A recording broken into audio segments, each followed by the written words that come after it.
할렐루야. 네, 오늘 차양예배 오실 여러분들을 진심으로 환영하고 축복합니다. 오늘은 차양예배는 양육스쿨 제4기 입학예배로 드리게 되겠습니다. 전도학교, 기도학교, 말씀학교, 이 세 학교를 통해서 하나님이 큰 은혜와 복을 내려주실 줄 믿습니다. 이번 학교를 통해서 큰 은혜와 사랑을 공급받을 줄 믿습니다. 또한 귀한 차양예배에 오신 여러분들을 진심으로 환영합니다. 오늘 저는 로마서 말씀을 중심으로 해서 거룩한 산 제물로 드리라라는 제목으로 함께 말씀의 은혜를 나누고자 합니다. 사도 바울은 로마에 있는 그리스도인들에게 하나님의 말씀을 전했습니다. 하나님을 예배하는 제물을 드리는데 하나님이 기뻐 받으시는 제물이 따로 있다라고 말씀하고 있는 것입니다. 하나님이 기뻐하시는 제물은 거룩하고 살아있는 산 제물을 하나님이 기뻐 받으신다라고 말씀합니다. 기력이 없이 널브러져 있는 제물이 아닙니다. 또 살아있는 죽었는지 가만 숨만 쉬고 있는 제물이 아닙니다. 어떤 제물을 하나님이 기뻐하신다는 겁니까?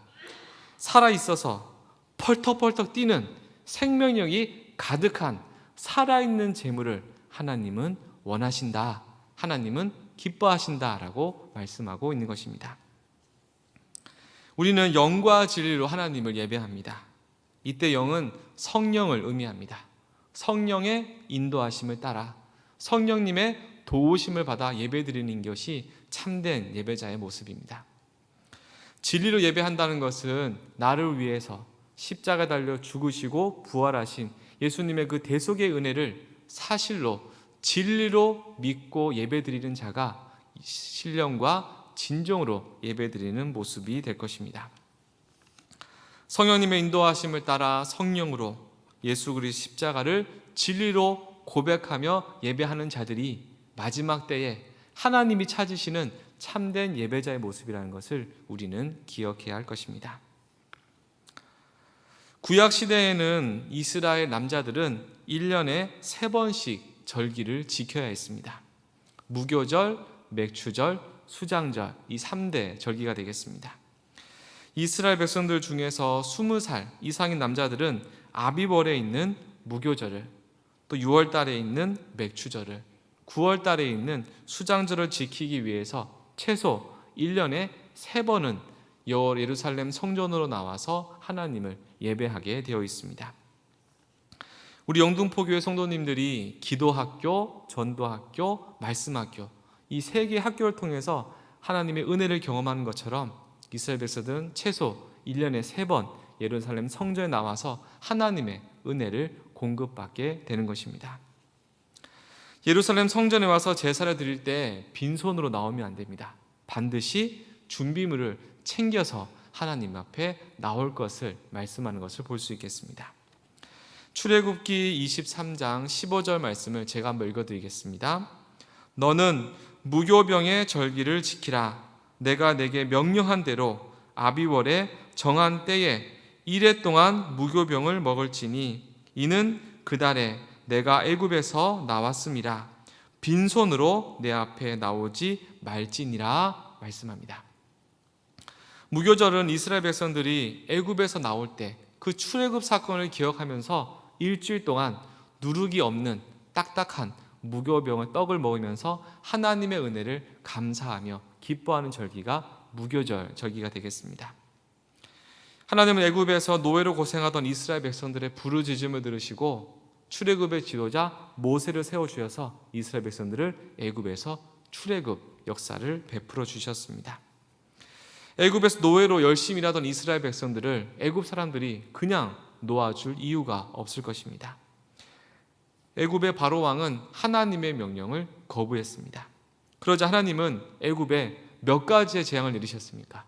10가지의 재앙을 통해서 백성들을 나올 수 있도록 출애굽의 은혜를 베풀어 주신 것입니다. 10가지의 재앙으로 나라가 망한 것을 확인한 바로는 그제서야 이스라엘 백성들을 애굽에서 나갈 수 있도록 인도해 주었습니다. 또 한 가지 더 큰 은혜가 있다는 것은 그때 이스라엘 백성들은 애굽에서 나올 때 광야에서 사용할 모든 물품들을 애굽에서 가지고 나왔다라는 것입니다. 이스라엘 백성들은 애굽에서 나올 때 빈손으로 나오지 않았습니다. 광야에서 생활할 모든 것들을 애굽에서 가지고 광야길을 출발하게 된 것입니다. 광야에서 성막을 지을 때도 그냥 짓는 것이 아니라 애굽에서 가지고 오는 물품을 가지고 하나님의 임재를 상징하는 성막도 지을 수가 있었던 것입니다. 하나님은 이스라엘 백성들에게 절기를 지키도록 하셨습니다. 그리고 절기를 지킬 때는 반드시 빈손으로 나오지 말아라. 하나님 앞에 드릴 신앙 고백으로 드릴 수 있는 제물을 가지고 나와 하나님을 예배할 것을 말씀합니다. 이스라엘 백성들은 자신들이 애굽에서 나와서 광야에서 40년 동안 방황할 것이라고는 전혀 생각도 못했을 것입니다. 그러나 하나님은 노예로 있던 이스라엘 백성들을 하나님의 군대를 훈련하기 위한 40년의 훈련의 시간이 필요했던 것입니다. 그리고 훈련 시간 내내 필요한 모든 물품들을 애굽에서 나올 때 그들이 가지고 나올 수 있도록 은혜를 베풀어 주신 것입니다. 애굽에서 이끌어내신 하나님의 은혜만으로도 크고 감사한데, 하나님은 광야에서 지낼 수 있는 모든 물품들을 다 준비해서 광야길을 출발할 수 있도록 은혜를 베풀어 주신 것입니다. 이러한 하나님의 은혜를 기억하고 감사하기 위해서 무교절 절기를 지킬 때마다 빈손으로 나오지 않고 하나님의 은혜에 감사한 마음으로, 신앙 고백의 마음으로 준비한 제물을 가지고 와서 예배할 것을 말씀하시는 겁니다. 이러한 전통은 예수님의 시대까지 그대로 쭉 이어졌습니다. 이스라엘 백성들은 절기를 지키거나 제사를 드릴 때 정성껏 제물을 준비해서 하나님 앞에 나왔습니다. 그런데 시간이 지날수록 이스라엘 백성들의 믿음이 점점점 약해져 갑니다. 시간이 지날수록 점점 편한 것만을 추구하고 선택하게 되는 것입니다. 예전에 한번 20년 전을 한번 생각해 보시기 바랍니다. 예전에 추석 명절이 다가오면 명절날 고향집에 갈 때 어떻게 내려가셨습니까? 두 손에 가족들의 선물을 가득 준비해서 차에 막 실어가지고 가서 부모님에게 선물을 드리고 사랑과 정을 나누었던 경험들이 다 있으실 겁니다. 저도 몇 년 전까지만 하더라도 선물을 준비해서 부모님에게 드렸던 기억이 있습니다. 근데 요즘 어떻게 변했습니까? 우리 이제는 두 손 무겁게 가는 사람 거의 없을 겁니다. 필요한 물건이 있다 하면 물건을 사서 가지만 대부분 무엇을 준비해 갑니까? 모두가 좋아하는 현금을 모든 것을 대체해서 그냥 현금을 드리고 선물로 주고받는 것이 우리들의 명절의 풍경인 것 같습니다. 예전에 마음을 담아서 선물을 미리 골라서 준비해서 갖다 드릴 때와 그냥 종이 몇 장을 드리고 오는 것은 큰 차이가 있다는 것을 우리는 느끼게 되는 것입니다. 예수님은 참 사랑이 많으신 분이십니다. 모든 사람들이 예수님을 만나기 원했습니다. 왜냐하면 예수님을 만나는 사람들 모두 다 삶의 변화를 경험했기 때문입니다. 사랑 그 자체이신 예수님의 사랑은 모든 사람들의 어려움과 근심, 걱정을 다 해결해 줄 수 있는, 구원해 주는 하나님의 은혜와 능력이 예수님에게는 있었기 때문입니다. 몸이 아픈 사람들은 예수님을 만나고 깨끗하게 치료받았습니다. 예수님은 항상 온유하신 성품으로 하나님의 사랑을 나누어 주신 것입니다. 그런데 성경 말씀을 읽어보면 이러한 예수님의 모습과는 정반대의 어떤 좀 무서운 예수님의 모습을 발견할 수가 있습니다. 마태복음 23장 33절 말씀 제가 읽어보겠습니다. 뱀들아, 독사의 새끼들아, 너희가 어떻게 지옥의 판결을 피하겠느냐? 예수님의 말씀입니다. 예수님은 서민들을 등쳐먹고 재물을 탐내는 더럽고 부정부패한 당시의 종교 지도자들을 향해서 분노하신 것입니다. 예수님은 시장 바닥이나 다름없었던 성전 마당에서 외식과 불법이 가득한 서기관과 바리새인들을 책망하고 있는 것입니다. 예루살렘 성전에는 사람들에게 재물을 파는 많은 상인들이 있었습니다. 또한 성전에서 사용되는 화폐로 환전하기 위해 환정산들도 많이 모여 있었습니다. 그런데 이들이 재물을 팔거나 환전을 할 때 터무니없이 높은 수수료를 갈취하고 있었다라는 것입니다. 하나님은 1년에 3번 절기를 지키라고 말씀하셨습니다. 이스라엘 백성들이 하나님의 은혜를 잊지 않기 위해서 하나님의 은혜에 감사하며 빈손으로 나오지 않고 정성과 준비한 제물로 하나님을 예배하도록 한 것입니다. 그러나 시간이 지나며 이스라엘 백성들의 믿음이 점점 약해져만 갔습니다. 예루살렘에 가까운 곳에 있던 사람들은 크게 불편함 없이 제물을 가지고 와서 예배를 드렸습니다. 하지만 예루살렘으로부터 멀리 떨어져 있는 사람들은 자신이 기르고 있던 제물들 또한 곡식을 가지고 와서 제사를 드린다는 것은 굉장히 어려운 일이었을 것입니다. 하나님을 예배하는 것이 점점 번거롭고 무거운 짐으로 변해버렸습니다. 그래서 사람들은 돈을 미리 준비해 와서 예루살렘 성전 주변에 있는 환전하는 곳에서 돈을 바꾸고 또 제물을 판매하는 곳을 점점 많이 이용하게 된 것이었습니다. 하나님은 환전소, 제물을 판매하는 곳을 책망하지는 않으셨습니다. 절기를 지키기 위해 이곳들을 인정해 주셨습니다. 그러나 시간이 지나고 사람들은 점점점 편한 것들만, 하나님 앞에 감사한 마음을 잊어버리고 점점 편한 것들만 추구하게 되었다라는 것입니다. 재물을 가지고 올 수 있는 가까운 곳에 사는 사람들도 재물을 가지고 오기보다는 돈만 가지고 와서 재물을 사서 형식적으로 하나님 앞에 제사를 드리는 것이었습니다. 그러자 성전에서 재물을 팔고 환전하는 사람들은 점점점 더 많은 수수료를 떼면서 서민들을 갈취하는 일들이 발생하게 된 것입니다. 이러한 병폐를 눈 감고 동조하는 당시 종교 지도자들에 대해서 예수님이 아까 말씀하셨던 것처럼 그들의 죄악을 책망하는 것을 우리는 기억해야 할 것입니다. 거룩하신 하나님을 예배하는 예루살렘 성전에서 불법을 저지르면서도 정직한 척 외식하는 바리새인들과 서기관들에 대해서 예수님은 불같이 화를 내시며 그들의 죄를 책망하시는 겁니다. 우리는 로마서 말씀을 통해서 하나님이 원하시는 제물이 어떤 것인지를 함께 살펴보고 있습니다. 하나님이 기뻐 받으시는 제물은 거룩한 산 제물입니다. 성전 근처에서 쉽게 구매해서 드리는 그런 제물은 아닐 것입니다. 이스라엘 백성들은 절기를 지킬 때 반드시 제물을 가지고 와서 예물을 드려야 합니다. 시장에서 판매하는 것이 아니라 자신들이 직접 기르고 수확한 제물을 가지고 와서 정성을 모아서 하나님께 예배 드릴 때 하나님은 그것을 기쁘게 받으신다는 것입니다. 제 어릴 적 기억에 주일날에는 교회에서 성미를 모았습니다. 80년대만 하더라도 가난한 이들이 아직 많이 있었습니다. 쌀이 부족해서 고통받는 분들이 많이 있었습니다. 그래서 교회에는 성미를 모아서 성도들은 쌀을 헌물로 봉헌했던 것입니다. 그러면 교회에서는 지역사회에 쌀이 필요한 분들에게 공급해주고 또한 목회자들도 성미로 밥을 먹었습니다. 그런데 요즘에는 보면 성미를 거두는 교회는 거의 없어졌습니다. 예전에 농경사회에서는 본인들이 직접 수확한 쌀을 성미로 하나님 앞에 봉헌하는 것이 큰 은혜의 봉헌이었습니다. 그러나 도시가 점점 발달하면서 농사를 짓는 분들은 거의 없어지게 되었습니다. 또 예전에는 성미를 가장 좋은 것을 정성을 모아서 바쳤는데 시간이 지나면서 이 성미에 담겨져 있는 의미를 사람들은 잃어버렸다라는 것입니다.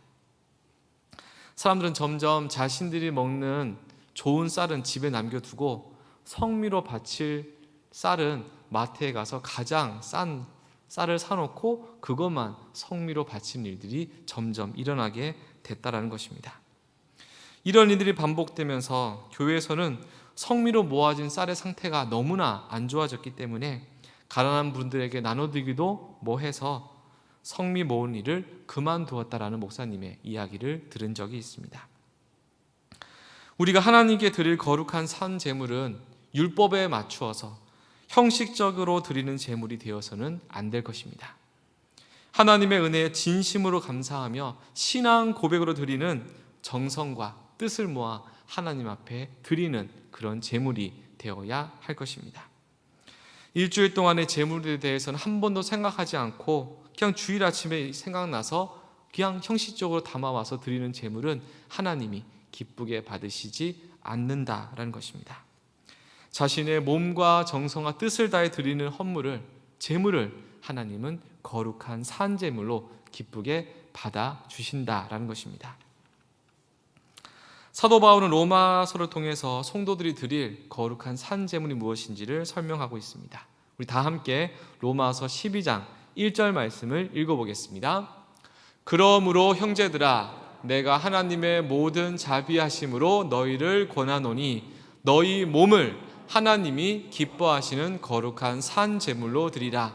이는 너희가 드릴 영적 예배니라. 아멘.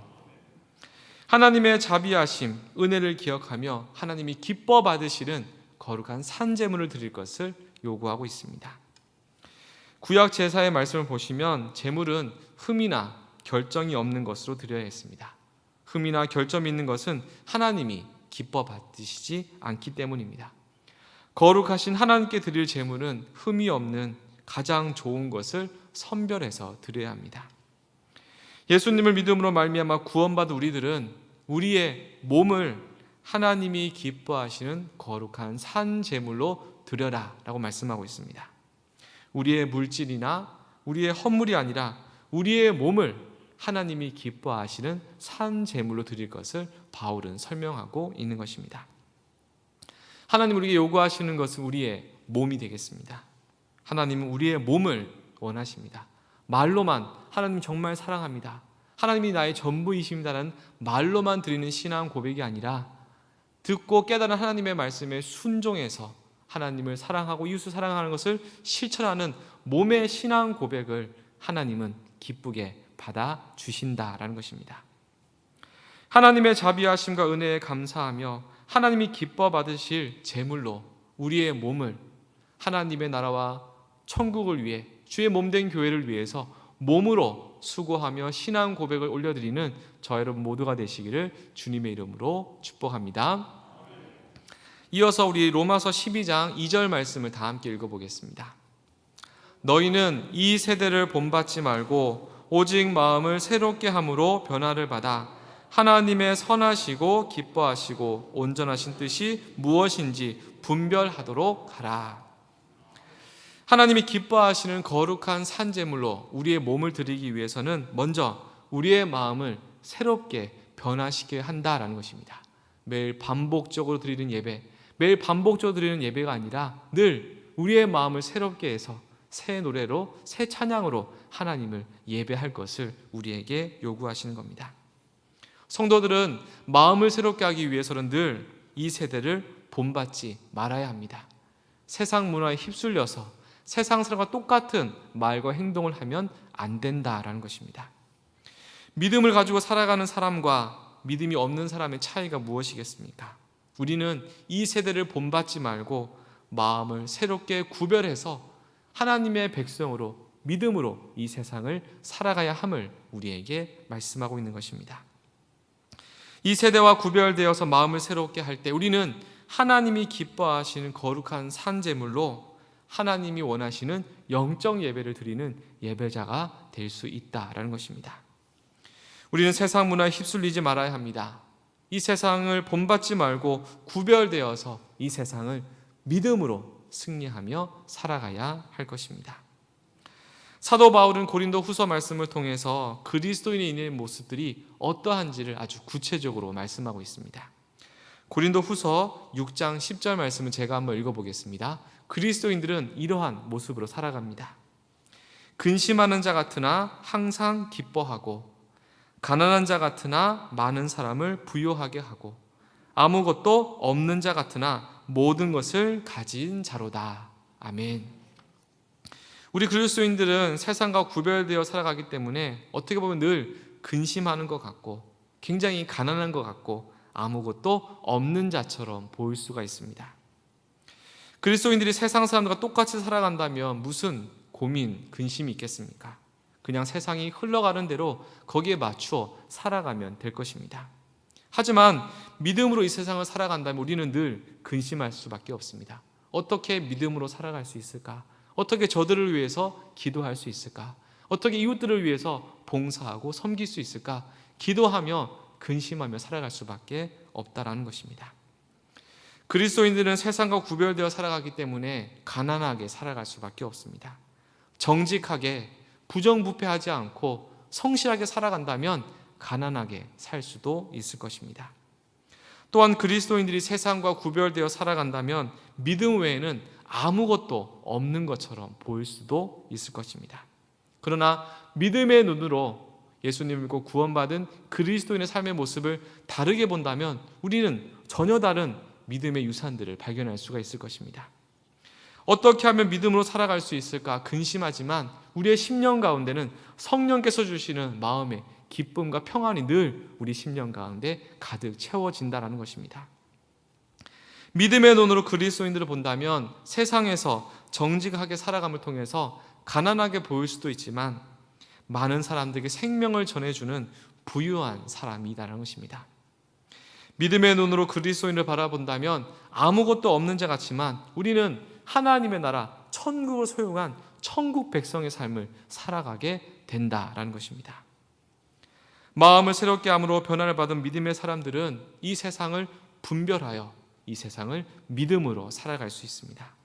하나님의 선하시고 기뻐하시고 온전하신 뜻이 무엇인지 분별하며 하나님이 원하시는 거룩한 산제물로서 신령과 진정으로 예배하는 영적 예배를 드리는 하나님의 귀한 믿음의 삶을 살아갈 수 있을 것입니다. 믿음으로 구원받은 우리 성도들은 늘 우리의 몸을, 하나님은 우리의 입술보다 우리의 몸으로 드리는 신앙 고백을 기뻐하신다는 것을 기억해야 할 것입니다. 하나님은 흠이 있거나 결점 있는 재물들은 기뻐받지 않으십니다. 늘 하나님 앞에 구별된 귀한 것을 신앙 고백으로 올려드리는 저희 여러분 모두가 되시기를 주님의 이름으로 축복합니다. 하나님, 우리가 먼저 마음을 새롭게 변화시켜 이 세상을 본받지 말고 구별되어서 하나님의 선하시고 기뻐하시고 온전한 뜻이 무엇인지 분별하여 믿음으로 살아가기를 원하시는 겁니다. 이 세상에 휩쓸려 살아가지 않고 믿음의 백성으로서 구별되어 거룩한 믿음의 삶을 살아가시기를 주님의 이름으로 축복합니다. 또 마지막으로 기도 학교를 통해서 깊은 기도를 통해 마음을 새롭게 하시길 바랍니다. 전도 학교를 통해서 배운 내용으로 복음을 전하며 심령의 변화를 경험하시기를 축복합니다.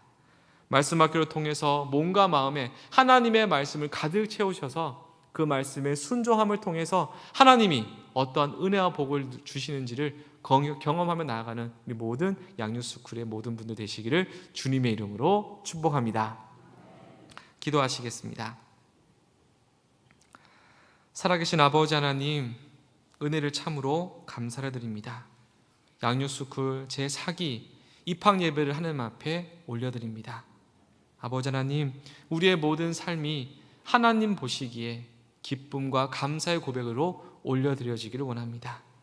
입술로만 신앙 고백 드리는 것을 뛰어넘어서 우리의 삶을 통해 순종하는 모습을 통해서 하나님께만 영광 돌린 저희가 되게 도와주시고, 특별히 이번 양육스쿨에 신청하신 모든 분들 기도학교, 전도학교 말씀을 통해서 큰 은혜 받고 삶의 변화와 믿음의 변화를 경험할 수 있도록 은혜를 베풀어 주시옵소서.